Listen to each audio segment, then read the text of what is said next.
Carnival of Kayfabe with 6 Digit. I have my man Ethan Poindexter in the house with me today, and we're going to talk about, you guessed it, wrestling. What's up, everybody?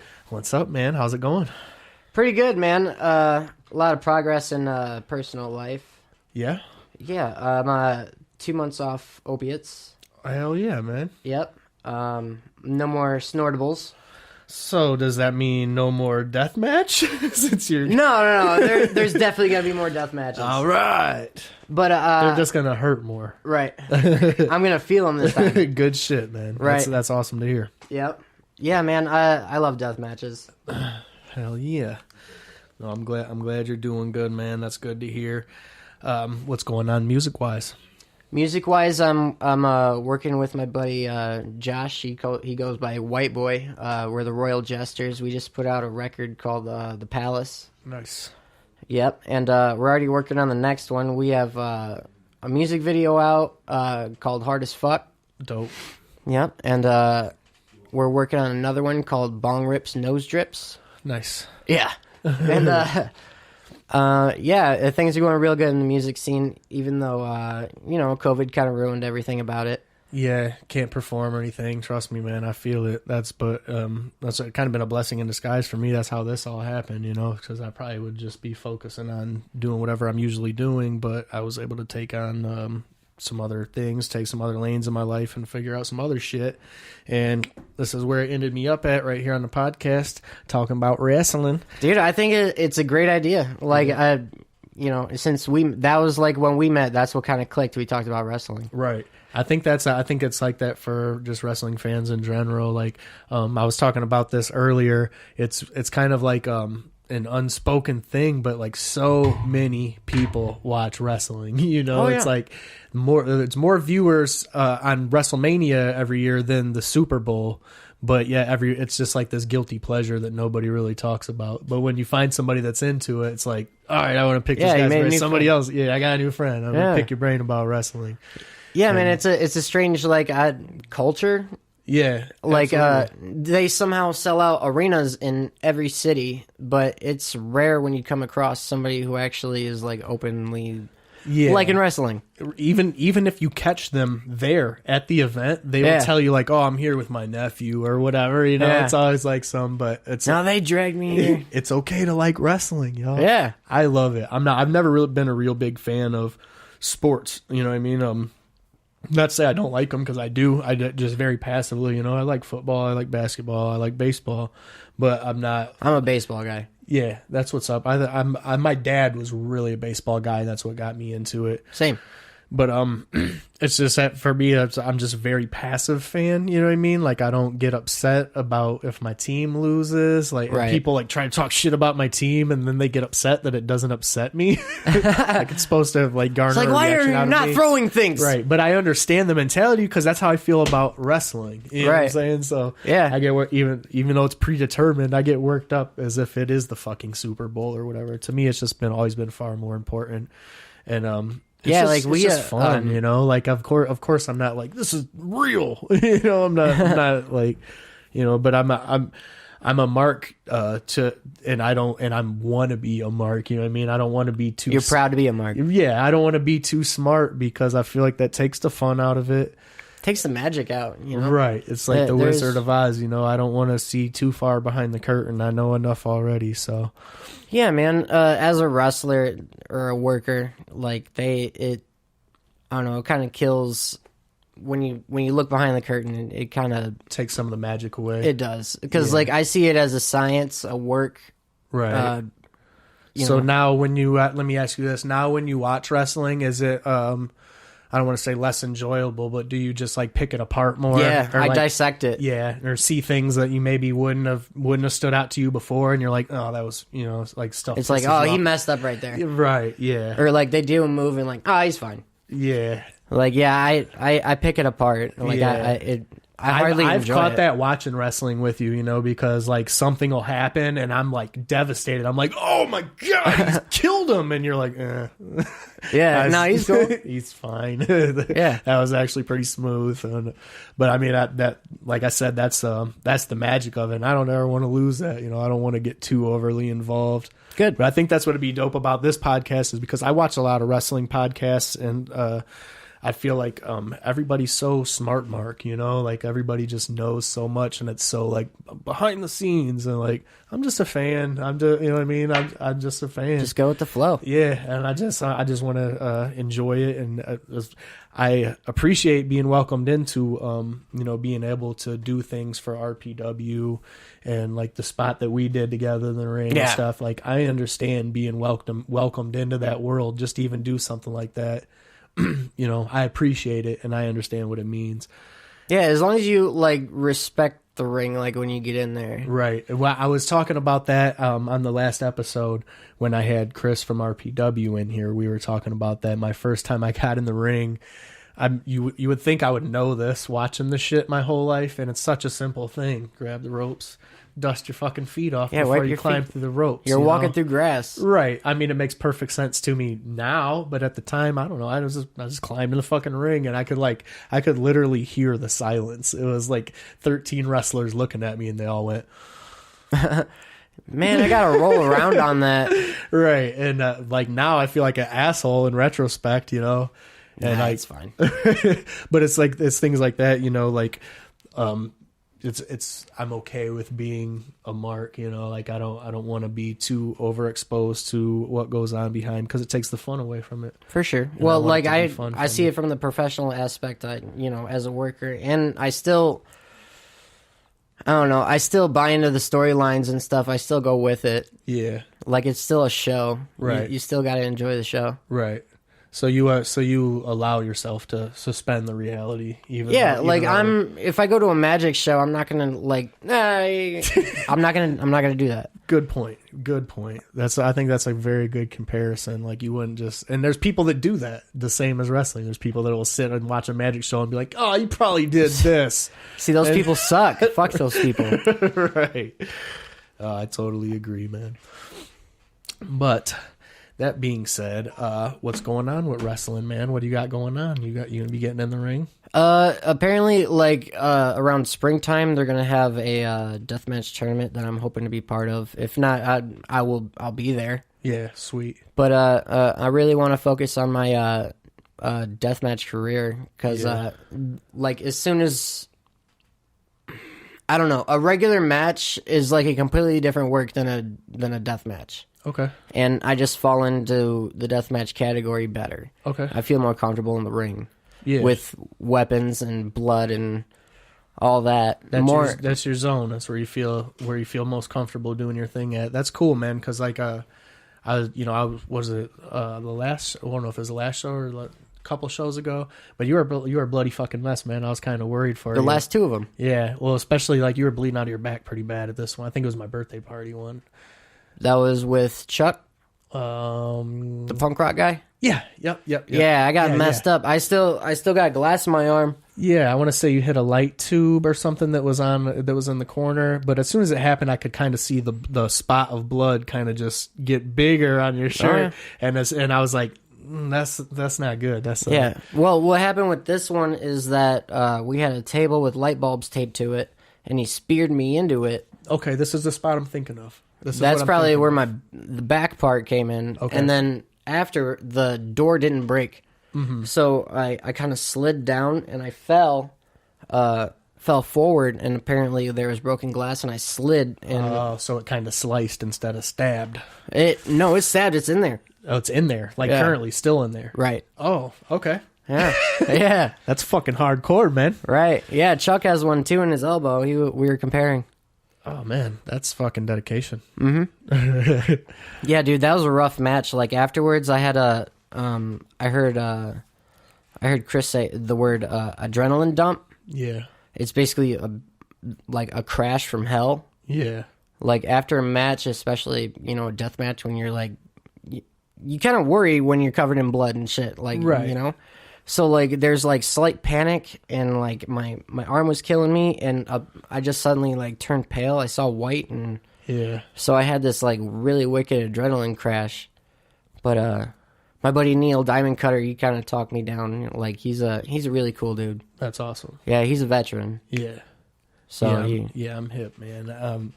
That's incredible, man. That's incredible to hear that you that is. It's as scary as I would imagine it would be, because you watch it happen and you're like, these dudes don't, they're used to it and ain't shit or whatever. So it's cool. That's cool to hear you say like, no, it's fucking scary. I'm covered in blood. I don't know if something's wrong. Yeah, dude, I kind of worry when there's blood everywhere. As you should, because something could be wrong, But no, man, props to you because I was there for that match and it was good. It was entertaining and it was fucking bloody. And you survived. We hung out after that, right? So. Yeah, there's always hot dogs at wrestling shows, so I enjoyed a hot dog. Did you notice that whenever you go to a wrestling show, there's hot dogs? Yeah, they're just cheap and easy to make. It must be. I don't know what the significance is there, but like hot dogs and wrestling go hand in hand. Yeah, maybe they make good weapons. I don't know. But you remember my basement match with Neil Diamond Cutter. Okay, yeah, that was the first thing you did with RPW, I believe. That was my audition.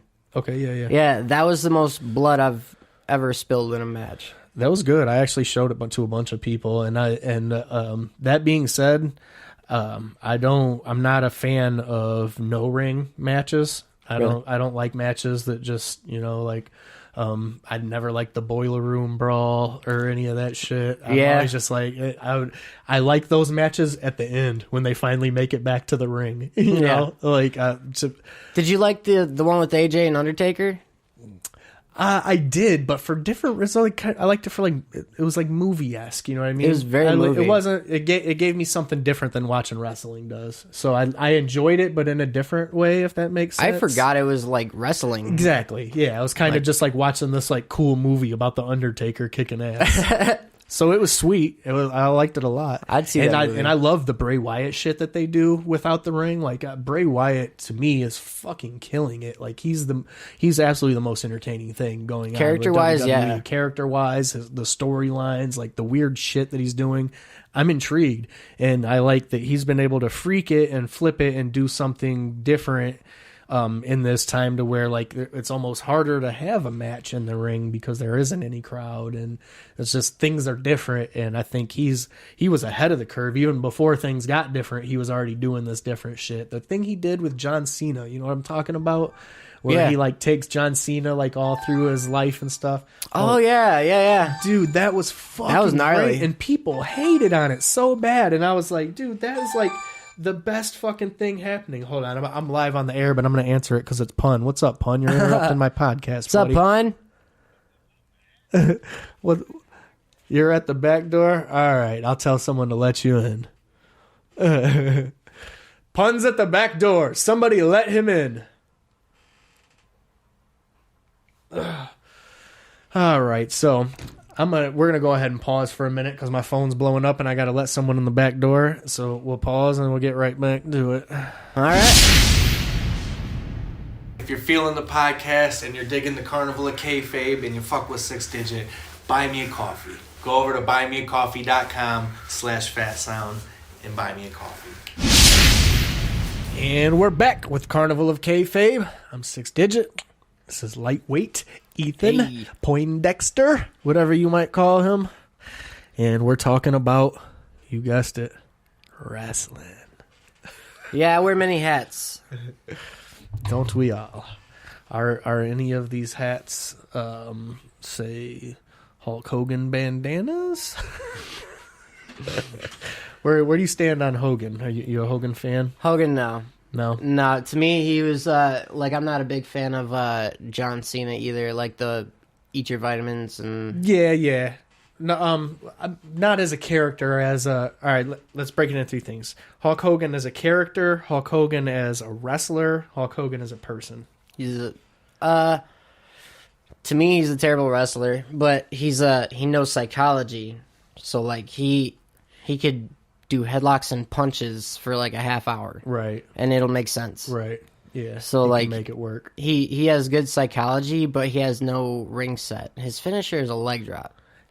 That's always been my big hang up with Hulk Hogan. Even as a kid, you know, I'd watch it as a kid, and I was always kind of like, "That's it." Yeah, other wrestlers do it. They get right up. Yeah, other wrestlers do leg drops. That's like their opener move, not their finisher move. Right. So, but I don't get me wrong. He delivers probably the best leg drop. I don't know if it would finish me, but it's good looking. It's a great leg drop. No, if he gives you a leg drop, you're staying down. I mean, definitely. But I mean, am I really? Right. So I don't know. I love Hogan, what he did for the business, you know, but he's definitely done some questionable things in the past few years. But I think we probably all do. It's just everything's so much more open now because everything gets posted to the internet as soon as you think a thought, you know. And he's human. He's a 60-year-old man. Right. Like they have no filter. Right. I mean, watch some of the wrestling back then, you know. I shouldn't even say back then. Watch some of the wrestling from our era when we were children. Some of it is so blatantly racist that I'm just like, the whole, like the Nation of Domination, and then DX comes out in blackface. I'm like, I forgot about that. That's dude, gnarly. This, you know, like it was a long time ago, but to me, it seems like this just happened in the scope of American history. This did just happen. Like, that was the 90s, right? You cannot get away with that. That would never happen now. Never, ever would WWE allow. And that's not the first time this has happened, because a long time before that, in the mid 80s, some point, Roddy Piper's working Bad News Brown. Yep, he comes out in blackface, half black. He painted half of his body, and he came out and was acting different and was dancing around and shit with the black half of his. It was so fucking racist that it was like uncomfortable to watch. But that things were just more accepted in those times, man. It was just that was like what, the 70s, 80s. 80s. That would have been 80s, and then 90s for the DX thing. If you want like some real racist shit, watch anything from New Jack. Yeah, anything in Smoke when he was in Smoky Mountain. Yeah, dude. Some of his promos and stuff. Oh yeah, but God, it was so good. It was awesome. It was so good. He's one of my favorites. Yeah, it was very, very edgy, but damn, it was good. Hell New Jack was fucking gold. Still is gold on the mic. It's like they told him like, hey, just go out there, piss all the white people off. Yeah, and he just went. He's like, shit, that's what I was gonna do anyways. Right. Finally, that's what I'm here for. Right. And get paid for it. I love New Jack, man. He's one of my favorite people to follow on social media and stuff. He's stories I hear about him are crazy. They're scary. Yeah, unbelievable. I mean, you know, I hear these stories about New Jack, and like when I was younger, and I was like genuinely scared. Like, he's a wrestler I don't want to meet because I'm white and he might stab me. I still think that. Well, you especially should be afraid of him because, you know, God forbid someone book you to work this man at some point. You know, terrifying. And he's having a bad day, and whew. Well, I learned from New Jack. If you're cool with him, he's cool with you. I kind of gather that, and you know, like I said, I follow him, and after watching him and stuff, did he go over the top and too far with people sometimes? Yes, and admittedly so. Yeah, he threw a dude off a scaffolding. And admittedly so, but he never did anything I think that wasn't warranted. He's not just picking on people. He just doesn't take not even 1% ounce of bullshit from nobody, so you can't really be mad at him for that. But it's also kind of shooting yourself in the foot because, you know, they're never going to bring him into work WWE or nothing. Oh, no. They talk about ECW till they're blue in the face. They don't never mention New Jack. Really? You know? Oh, dude, he's like, he should be on Rushmore. Well, dude, watch like the I just went back and revisited this actually. The ECW invasion in 97 or 98. 97, I think. ECW invasion. They started bringing ECW on TV and making it like a war with Jerry Lawler. And Jerry Lawler was, you know, he hated ECW or whatever. It was a cross promotion thing. Yeah, but that's right when I tuned into ECW. It was like 97. Yeah. It was like, that's when like Taz was the man. Yeah, Taz, Sabu, Raven. It was, you know, it was popping. It was blowing up. Yeah, we had illegal cable, so like we would watch ECW on, I think it was like Tuesday afternoons. Yeah. On like some channel that nobody gets. Yeah, it was like an infomercial channel, and it would just there. Yeah, something weird. That's how I used to watch it too. But it would come on that time, and then at like 2 a.m. on the same night, it would come on again on the same channel. So yeah, that's how I found it. But they were doing the ECW invasion angle on WWE, and they had Taz, Sabu, all these guys coming in, and they were doing like they were presenting it like it was an invasion. I don't even remember what my point was, why I was even talking about this. But there was like an invasion angle. So ECW's invading WWF at the time, and they had Sabu, Taz, all these. That's why we're talking about. They brought Dudleys. all these guys. Yeah, Dudleys were there. But it was cool. They brought all these guys in. They did a cross promotion, and they presented it like it was an invasion, And Jerry Lawler was mad, and Vince was like, "Well, no, just give it." And Paul Heyman's cutting promos on Jerry Lawler. It was fucking great. But in the midst of all this, New Jack is a huge star at ECW. Mm-hmm. He is nowhere to be seen in this invasion angle. He is not even. They show backstage like there's got all the other ECW guys. They cut to backstage and they're back there talking or whatever. He's like the only dude that's not there. And, wonder why. Like Vince didn't. I shouldn't say Vince because it's not just up to him. You were gonna say Vince don't like black people.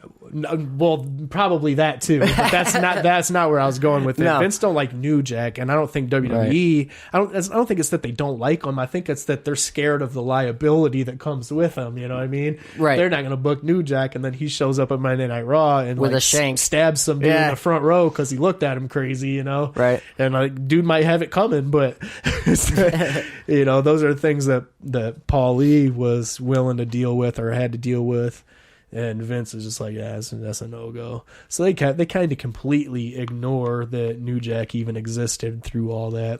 That's too bad, man. I mean, it had to be upsetting for him at the time, I would imagine, you know what I mean, to know that you're like one of the top guys on this program, and this program's getting shine on the big network, and you're purposely excluded, Mm-hmm. And I'm sure Paul Lee had to break it to him, like, well, like, they're fucking scared of you. He said no. They're fucking scared of you, man. which is reasonable. Yeah, man. But, ECW in the glory days was awesome. That's absolutely. That's like right when I started like watching wrestling on my own. Yeah. That's probably why I like death matches. Yeah. That's just what I grew up with. Right. Like even getting action figures that come with trash cans and shit. Yeah. So like I don't know, I'm just used to weapons, and that because that's how it was in the 90s. It adds something to it, man. It really does, and it definitely was a thing in the 90s. ECW played a big part in that. ECW popped off so huge that everywhere else all of a sudden had a hardcore championship belt and it was like these hardcore divisions popped up everywhere, and it just became, and now it's just part of it, But before that, it wasn't. For my whole time growing up, there wasn't. Somebody might get hit with a steel chair. That was about all you was going to see. You know what I mean? I'm an old motherfucker. I watched the first ladder match. Shawn Michaels. Yeah, Shawn and Razor. That was a good match. They did some jumps. Like it was great, and I think and it's probably to this day a lot of people consider it the best ladder match. I don't know if I'd say that, but. It's definitely set the bar, but it also wasn't the first ladder match, not even in the company. Shawn and Brett had a ladder match before that, and it was supposed to be for, I want to say, Wrestling Challenge, or like one of those like afternoon a show that wasn't quite, like Superstars or something like that wasn't so big, but it was something like that, and they had the match. And then it just kind of got forgotten about, or it wasn't shown. I don't know the exacts on it, but that match happened first. And I know I read this in Brett's book, and Brett was always kind of upset about it because it was his idea to do it was something from Canada, from Stampede, that they had done that he knew about and he wanted to bring, and he presented the idea. They did the match. And then the match never got no shine, and then they gave Shawn a match with someone else with the ladder. So they took the idea. Called that the first ladder match, even though it was Brett's idea, and Brett was actually in the actual first one. That's too bad. That was the first time Brett screwed Brett. Yeah, man. I've never done a ladder match, but I've taken some leaps. Yeah. At JCW, I was in a battle royal. And the ring is on a platform on the grass. Yeah, to make it level, I'm assuming. Right. And there's like three guys standing in the grass. And I went to the top, and that was probably, 25 feet? I don't know. I'm not... Yeah, I wouldn't even know. I was going to ask you, like, how tall is it even? Like, I know when you're up on something, it looks bigger than when you're looking at it. You know what I mean? Dude, so I would imagine the top ropes are probably fucking scary. Oh, yeah. That's what I thought when I watched Snoop climb up there and then people were giving him shit about that. I'm like, you climbed to the fucking top ropes of a wrestling ring. That was actually impressive because Snoop is what, 50-something? I think he's about 50 years old, I would imagine. I don't know for sure. I'm sorry, Snoop, if I'm making you older than you are here. But I would guess him around 50. He's too old to be, doing something like that he's never done. Never done it. Me at 35, I'm not climbing up to the top ropes. It's not going to happen. Fuck no. Dude, it's weird. You get you get the adrenaline in the ring, and there's no time to go like, oh, should I do this? Should I not do this? You just go. You just got to do it, right? So that's the only way I get up there. Yeah. Snoop looked like he was scared. He looked like he was second guessing it. He probably was. But he was like, I'm doing this. And he did it, man. And he did it. Because he's OG. And when he got up there, he looked and he said, move him closer. And they scooted the guy a little closer. In retrospect, it looked like he shouldn't have did that. I think he would have it would have looked better on camera had he just dove out. But it probably looks, like your perspective gets skewed when you're up on something like that. So he probably climbed up there, and the dude probably looked a million miles away, and it probably made it scarier for him. Right. He's like, bring him closer so I can fall off this onto him. Right. Like, you've climbed a ladder. Right. Like, the top rope is pretty much the same thing. It's like standing on top of yourself. It's like high level. But, like, it doesn't look that high, but once you get up there, it's... Yeah. It's different. And it's like, and what are you balancing on, fucking the ropes? Yeah. It's like, well, my feet are small enough I can stand on the turnbuckle. Yeah. I'm sure that probably helps. Kind of. Like, you got to spread your legs to get balance. Yeah. See, I don't have any balance either. I'd probably fall just trying to climb to the top rope. Like I was telling Chris, like I went to the Skull and Bones wrestling school, and I climbed in the ring to do some things with Trey Miguel. He was doing some drops for the show and stuff. And I pretty much embarrassed myself just trying to climb in the ring. Like, that's that, like it's just, you don't know till you do it. You know what I mean? Like, you watch shit on TV a million times and you're like, and then you get up there and you're like, this is fucking weird. The rope feels weird. The ring is intimidating. It's making noise. Like, it's just making noise. And everything about it is just, it's weird, when you're not used to it. I don't know. I felt at home when I got in there, because I went to, they used to have MWF at Northtown Mall. Okay, yeah. And they had kids camp. Yeah. So I was 12 years old in the ring having matches and stuff, and they kind of taught you some moves and stuff. So, like, as a kid, like, the ring, It's a funny story. I took, when I was with my ex-wife, I took my grandson to like a kids camp thing or whatever, and it was here in Toledo. I forget who was doing it, but Rhino was the main guest that they had or whatever. So for kids camp. That's awesome. Yeah, so I took a kid up there, and he's probably like probably 5, maybe 5 or 6 years old at the time. And I took him up there, and they're doing a thing or whatever, and Rhino's talking to all of them, and he says, "Does anybody here know who the Honky Tonk Man is?" And I went, and Rhino goes, "I know you know who he is, man. I'm talking to the kids." I felt so fucking stupid. I'm like, oh yeah, this is a kid's thing. Oh yeah, I'm here for the kids. I forgot. I got so caught up in my markness. It's totally fine. I know Honky Tonk Man. Yeah, it's totally fine. Honky Tonk Man is awesome. I don't even remember what his point was, but I would just remember feeling devastated, and I'll never forget answering that question and feeling so fucking stupid for saying something. But it was cool then. And then like the kids got to get in the ring and do their thing, and he taught them all how to do a drop toe hold. So then they're running them all off the ropes and letting them hit a drop toe hold on them. Yeah, it was cool, man. I've been on both sides of it. I was the kid, when I was young. I went to those, and when I was training, my school had it. Yeah. So like I was getting kicked in the shins by kids for a couple hours. That's awesome, man. See, that's something I never really got. As a kid, I didn't get to, like, I didn't even know wrestling was close to here when I was a kid. I thought it was like a faraway land. You got to look for it. Right. I didn't know that you could even, had I known, I'd probably be a wrestler. Had I known that was an option, you know what I mean? It just didn't make sense to me at that age. I didn't think it was real. That's how I felt about concerts. Yeah. Like, I didn't know, you could just, like, ask. Right. And then you sell tickets, and you could just go on stage and do whatever you want for a bit. Right. Yeah. Right. Sign me up. Like, I didn't know that was even a thing till high school. Yeah.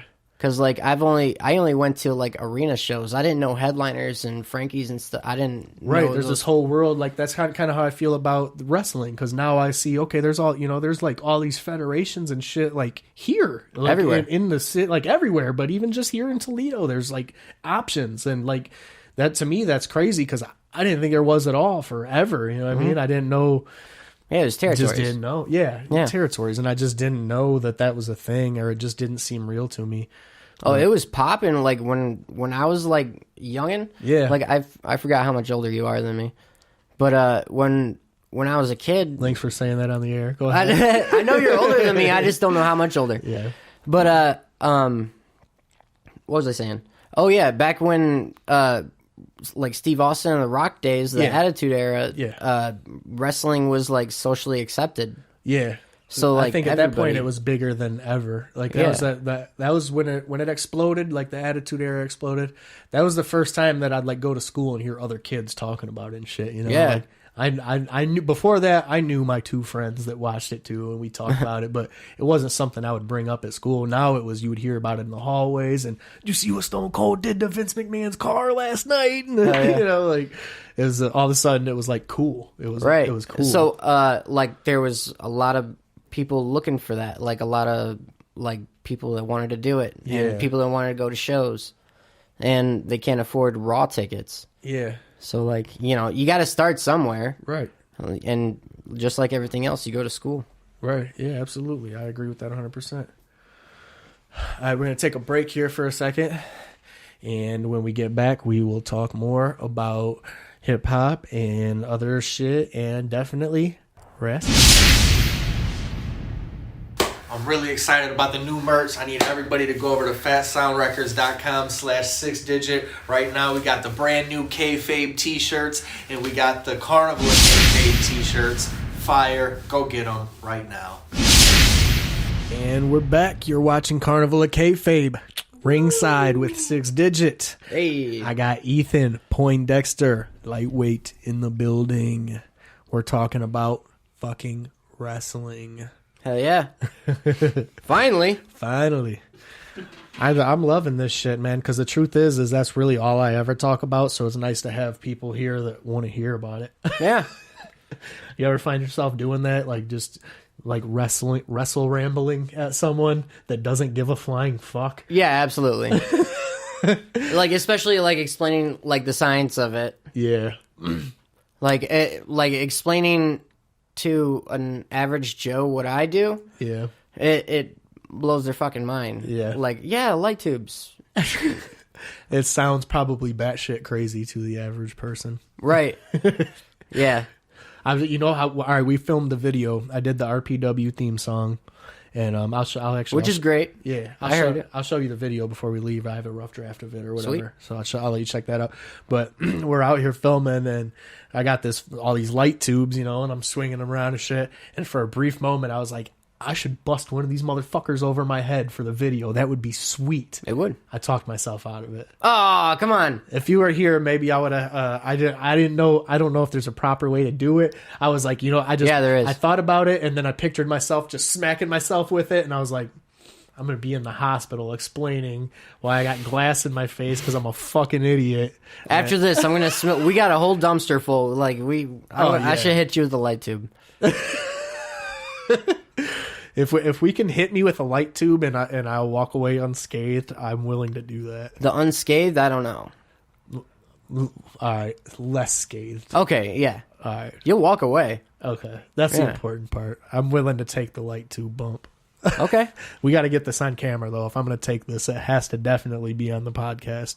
Absolutely. I don't know why you didn't put it in your video. You should have.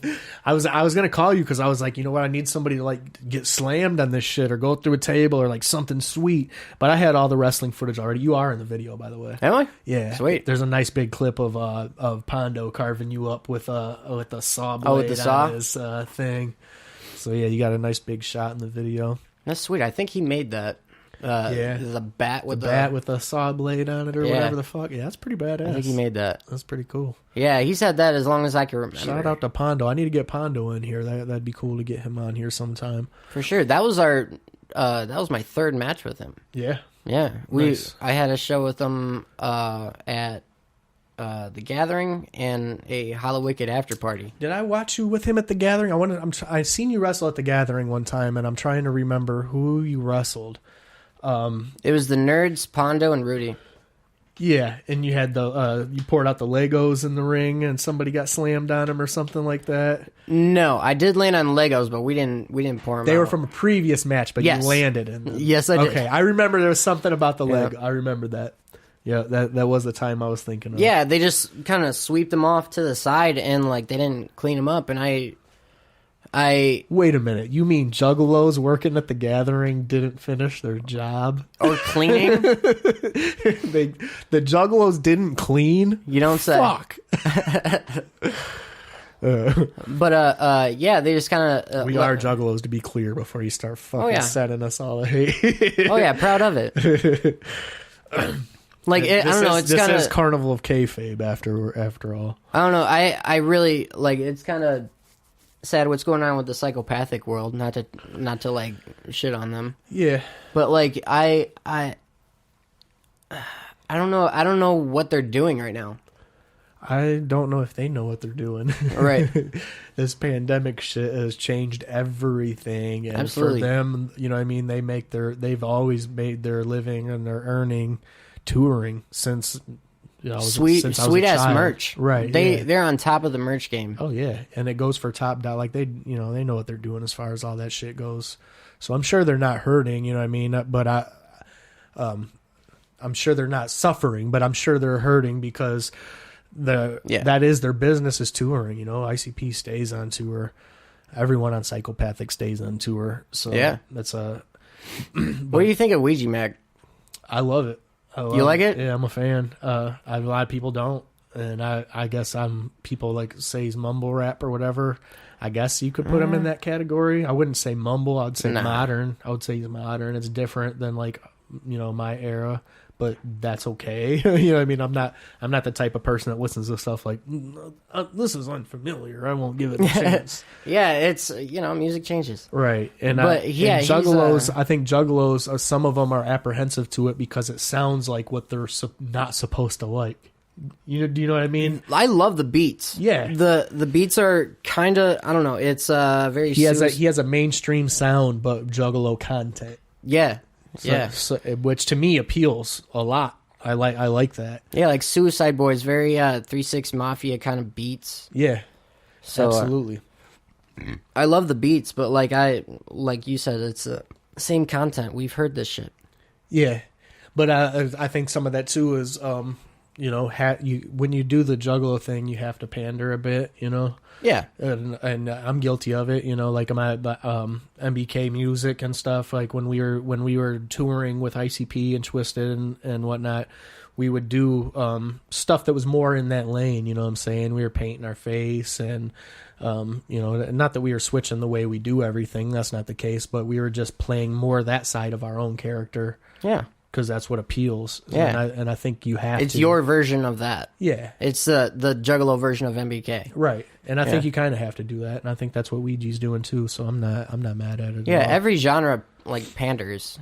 Like, Right. I love pop punk music. Yeah. And they pander hard. Yeah. Like A Girl Dumped Me, I love pizza and skateboarding. Yeah. So like I love that shit. And Right. They could have a song with that as the title. I'll listen to Right. it. It'd be a favorite jam. Yeah. Just be fucking skateboarding, eating a slice of pizza. Yeah. Yeah, I love that No, music. I can dig it, man. Definitely. Before rap, that's what I did. I was in pop punk bands. That's awesome, man. Before I rapped, I was in a punk band. I was in a punk band called Avarice. And we were all the way fucking punk rock, man. We had crazy little fucking shows in this little garage, and See, but we weren't like punk. We were pop punk. Like pop punk is like more it's more like some it's more catchy, cleaner. Yeah, I'm hip. I heard your music. I think even before I met you, because Brandon had it. Fucking my sister's boyfriend knew you from school, or Oh yeah, he was my neighbor. yeah. Right on. So Yeah, he used to come to all of our shows. yeah, he got me hip to your stuff. I think before either when we first met or something like that. Yeah, I remember our first show together. They had all I had was a CD, Yeah, And like nowadays you need a thumb drive and shit. And my CD was skipping because all they had was a Walkman with an auxiliary thing into the soundboard. Yeah. And you had a DJ. Yeah. And like I got screwed out of my set because it kept skipping while I was performing. Damn. Yeah. And you let me like do another 2 songs right before you, and you were the headliner. Oh wow, that's cool. You don't remember that? No. All right, that's fine. That was super cool. That was super cool of you past me. Yeah, it was at Headliners.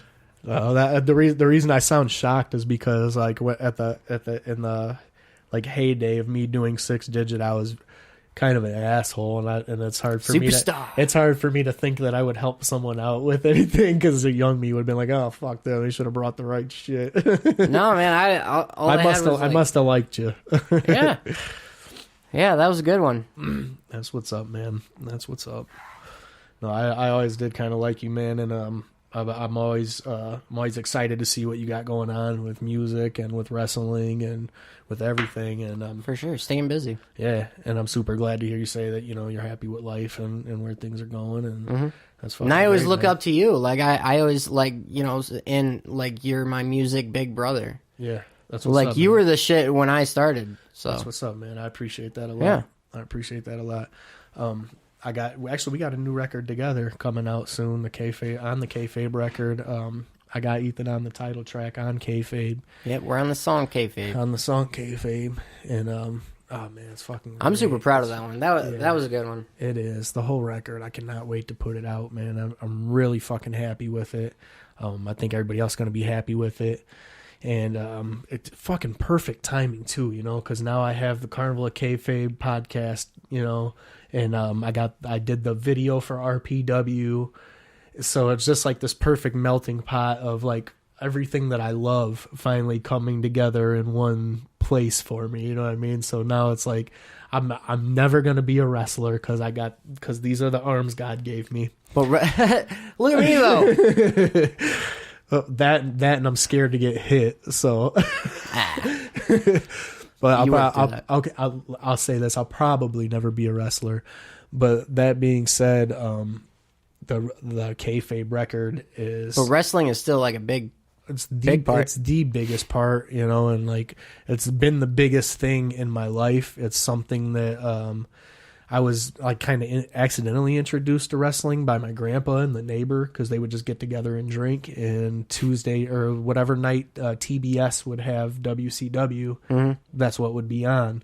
And I would just sit there and watch WCW, which was like at the time was like Mark Marrow, but he was the fucking Little Richard gimmick or whatever. I can't even think of Mark Merrill. What was he before? You know the what boxing? I'm talking about? He was wearing makeup and he was like Johnny B. Bad. You never seen this? No, I don't remember him with makeup. No. Okay, check this out. He was before he was Mark Marrow. He was in WCW. This is when I first started watching wrestling. So yeah, you probably weren't even born yet. He was Johnny B. Bad. Like, or is it which one's the musician? Is it Johnny B. Good or Johnny B. Bad?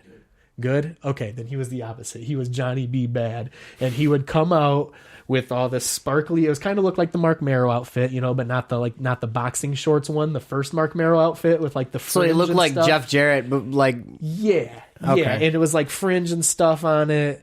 And he would wear fucking makeup and curl his hair into the big perm and he'd come out like this and, with jazz hands. Yeah, and he is straight and he would and not shoot confetti out of the thing. Oh man! And that would probably get over now in the WWE world. It probably would, but at the time it was weird. At the time, then he would come out and wrestle like Cactus Jack or something. What? Yeah, they would just feed him to Mick Foley. Yes, but that was Mark Marrow at the time. It was weird as I was so young that when he came, you know, when he debuted as Mark Marrow, I was one of those things where I was like, I know this dude from somewhere, and I couldn't pinpoint it. You know, it was like years before I realized, like, that's fucking Johnny B. Bad, man. See, man, you're like, I'm in the business, but you know more about the business than I do. You're a better historian. Yeah, well, that's because I constantly just watch everything, man. You know, when I noticed that I was a wrestling nerd really like prominently was like probably just a week ago. I'm sitting, I think I was telling you I was watching WWE Superstars, like they uploaded all the Saturday mornings or whatever recently, and I'm watching it. And back then, the formula for television was the wrestler beats up a no name. That's it. That's every match was a squash. Every match was a squash. Everyone. So they'd come back from commercial break, and it would be just like, Joe Sanders, and he's like standing in the ring already, no music, no sweet outfit. He's just there. Versus Viscera. Yeah, and then some monster of a man, Psycho Sid comes out and just beats the shit out of this man. And you could tell that they didn't care about these enhancement talents because like they're local guys they're never even going to see again. But I'm watching this and like they're beating the shit out of all these guys, and I had this great idea. I'm like, I want to know what happened to all these dudes. So I'm sitting there watching Superstars, and every time a match starts, I look, okay, Barry Dean or whatever. And then I look up their name, and I try to find their Facebook and see where they're at, what happened, are they alive, what are they doing? So, I have been. I've been researching all these guys. And the crazy thing is you can barely find any of them. And the ones I do find, there's either dudes that don't want to talk about it and they like sell insurance now and they like, you know what I mean? Like they do not want to be contacted and like they act like they don't know what you're talking about. There's those guys. And then there's the guys that have a match coming up at the gymnasium this weekend. There's like no in between, there's either the guys that just absolutely don't want nothing to do with it no more, and then there's the guys that are just, and credit to them, live your fucking dream, even if that's what it's all about. Dream like doesn't come to fruition, at least you fucking tried, and at least that in a sense is living your dream. The day that you give up and hang your shit up and say, I'm not getting in the ring no more, I just wasn't good enough, or whatever bullshit you tell yourself. That's the problem. That's when it stops. I think it's important to always do it, as long as you can with anything, not just wrestling, but with anything. If you love something, don't fucking give up just because other people think you should or because it didn't work out the way you thought it should. Even if it takes you 20 fucking years to get there, you'll get there in some respect. You know what I mean? Yeah, if you really try. Right. And even if you don't, you'll get something else from it that's just as valuable, or it'll lead you to somewhere else. You know what I mean? Like, oh yeah. Yeah, I learn more from my failures. Oh, absolutely. Absolutely. I think we all do. Yeah. That's for sure. I don't know how we just got into this inspirational shit got deep for a minute. We just got super inspirational. But anyways, what we were talking about was these fucking jobbers. Yeah. Now they all sell cars and shit. And yeah. I seen you seen the Hardy Boys' very first match? Yes. Jeff Hardy, I read, I don't know if it's true, but I read that he lied about his age and he was like 14 or 15 years old. And really? And he got squashed on like Saturday morning television. Yeah, it was Razor Ramon. Yeah, he lied about his age and said he was 18. He was like 15, and they let him wrestle on television. Yeah, you can't get away with that. Imagine if something had happened to him. Yeah. Did you hear about the New Jack story when he got sued for dude lied about his age? He was a minor. Yes, I did. And he took actually, have you watched The Dark Side of the Ring? That's what that's where I learned that. It was good, man. That was real good. I love that whole series. Like that, you learn. It's kind of depressing, but like it's very informative. It is. It's depressing, but I like that it's so in depth, and I like that it's not a WWE thing because they're free to talk to anyone and go as far as they need to go. Mm-hmm. You know what I mean? WWE puts a cap on things. Yeah, and I understand. It's not good for the company. Right. And I understand that. I understand why they do it, but it sucks sometimes, It's like, I hate when I'm like, oh, fuck yeah, they got all these ECW pay-per-views, and I watch them and all the music has changed. I'm like, yeah, that pissed me off. ECW without the music? Right. The music is half of the fucking show. Like, RVD is one of my favorites, and I loved how he came out to Pantera. Yeah. And when I watch it back, it's like some kind of weird surf punk. Yeah. And it's like, and you can still hear the real song under it if you know what's there. You know what I'm saying? Like they play something over it that fits. That kind of sounds like it. Yeah. Oh, I hate it. It drives me nuts when they do that. Stop doing that, WWE. They couldn't get the rights. You know how much fucking money they have? How can they not get the rights? How is ECW getting away with airing this shit? But they just did it. Well, I guess that you have a point there because WWE can't just do it; they would get sued, right? Because everyone knows they have billions of dollars, and it's they should partner with Disney. They probably get sued every day, honestly. Yeah, they're used to it. But I don't watch the WWE Network. I watch IWTV. Yeah, where you can watch Devil's Night. I'm in there. Hell yeah. But yeah, what was I saying about that? Where IWTV? How do they even find that? That's IWTV. It's like Netflix. It's an app. Okay, it's an app. So that's the IWTV app, and then they'll look for RPW on there, and that's how they find the Devil's Night show and the upcoming Slamdemic. Anything else RPW posts? Mm-hmm. That's what I was gonna say. Is they don't ask for rights about music and shit. Yeah. So like I have my song on there. Yeah. I don't got rights to it. Yeah. But they're very lenient. They just do it. Right. Just until something happens. Yeah. And they go, hey, shit, we didn't know. Right. Yeah. Like people would come out. Honestly, that's the best way to go about that kind of shit, I think. Cause just do it until somebody says no. Right. Because, I mean, they can't really expect you to know something like that. Yeah. So. Just say that. We didn't know. Yeah. That's fair. I think that's fair. Yeah, it's fair. It's not up to me, but I think it's fair. All right. We're going to be wrapping it up. And I'll be back with y'all on the next episode. I want to thank my guest, Poindexter, Ethan, Lightweight, whatever you want to call him, whatever you're searching for him on the internet, whether you're looking for rap or wrestling or just a cool-ass white guy. Cooking. Cooks, too. Yeah. God damn it. This guy does it all. Mm-hmm. You can find him on all the social media. We'll put links and all that shit and do all that ditty-daddy before the stuff gets posted. But come back and check us out next time. I'm 6 Digit, and you're watching Carnival of Kayfabe.